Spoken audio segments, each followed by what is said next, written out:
మేమే చంపినాము అని మీ దగ్గర ఏదైనా ఇన్ఫర్మేషన్ ఉంటే అది సిబిఐ వాళ్ళకి ఇస్తే ఒక 5 లక్షల రివార్డు కూడా మీకు వస్తుంది.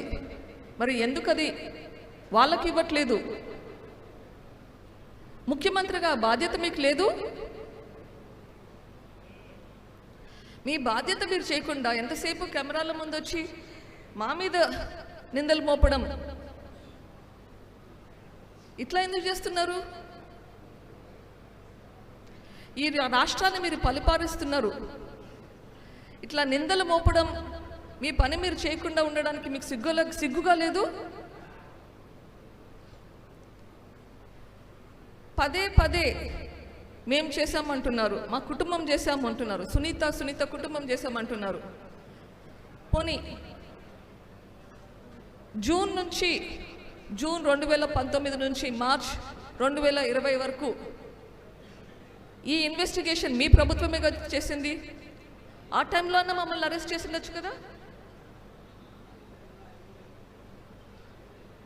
మీరు వేసే నిందలన్నీ విడ్డూరంగా అనిపిస్తుంది. మీరు చేయలేకనే కదా ఇన్వెస్టిగేషన్ సిబిఐకి అప్పగించింది. సాక్షిలో రకరకాల కథనాలు వేస్తున్నారు. సాక్షి చైర్మన్ భారతి గారికి నాకు విన్నపం, మీ దగ్గర ఆధారాలు ఉంటే అవి దయచేసి ఇన్వెస్టిగేషన్కి ఏజెన్సీకి పోలీసులకి అప్పగించండి. ఇన్ఫర్మేషన్ ఉండి అది పోలీసులకు ఇవ్వకుంటే అది నేరం, ఇట్స్ అ క్రైమ్. మీ దగ్గర ఉన్న ఇన్ఫర్మేషన్ దయచేసి పోలీసులకి ఇవ్వండి, ఇన్వెస్టిగేషన్ చేయమని చెప్పండి. లేదా మీకు సిబిఐ మీద నమ్మకం లేకుంటే కోర్టుకు వెళ్ళండి, కోర్ట్ మానిటర్డ్ ఇన్వెస్టిగేషన్ అడగండి. అట్లా ఇన్వెస్టిగేషన్ చేస్తే మరీ మంచిది. సీతకు అగ్ని పరీక్షల బయటికి నిందలు లేకుండా బయటకు వస్తాం.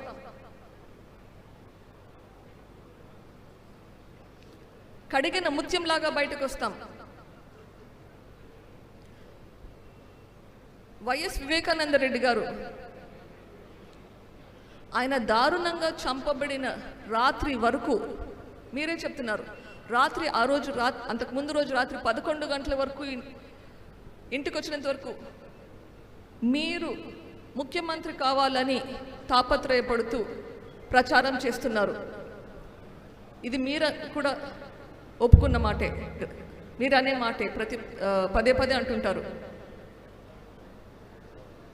మరి మీకోసం అంత కష్టపడిన మనిషి మీద అంత దారుణంగా హత్య చేస్తే ఆ హత్య వెనుక ఉండే కుట్రకోణాలన్నీ బయటకు తీయాల్సిన బాధ్యత మీకు లేదా? ఇంకా ఎక్కువ ఉండాలి. మీకోసం ఎన్ని త్యాగాలు చేశాడు ఆయన పదవి కూడా త్యాగం చేశాడు కదా.